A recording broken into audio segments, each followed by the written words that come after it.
পায় না বলে কি কথা বলে, ওই জামাই ভালো নয়। যেই জামাইয়ের কাছে আপনার কাছে আজকে পাচ্ছে বলে সে কি ভালো, কোনো দিন আপনি যদি বাইরে থেকে এসে থাকেন, বাইরে থেকে আসতে গেলে আপনার ছেলে, আপনার মেয়ে, আপনার স্ত্রী আপনাকে আগে জিজ্ঞেস করবে কত টাকা নিয়ে আসলে, কি নিয়ে আসছো, এই কথা বলে। কিন্তু কোনো দিন দেখেননি, কোনো দিন দেখতে পাবেন না ওই মা, ওই বাপ আগে জিজ্ঞেস করবে, আগে বলবে যে টাকা নিয়ে এসছো কি, কতগুলো সামান নিয়ে আসলে, এই কথা জিজ্ঞেস করবে না। ওই মা আগে জিজ্ঞেস করবে কি, ওই মা আগে জিজ্ঞেস করবে, মা আগে জিজ্ঞেস করবে কি যে আব্বু কিছু খেয়েছো কি, রাস্তাঘাটে খুব ভালো হয়ে আসলে। এটা হচ্ছে মার গুণ। মা কোনো সময় আগে টাকার কথা বলবে না।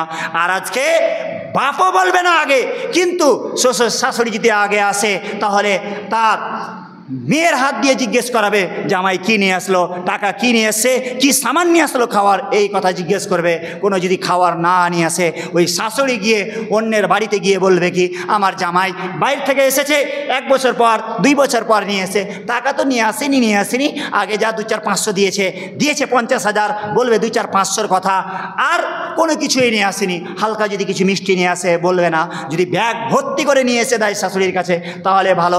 অতক্ষণ পর্যন্ত ভালো, যতক্ষণ পর্যন্ত পাবে ততক্ষণ ভালো, তারপরে আর কি নয়, ভালো নেই।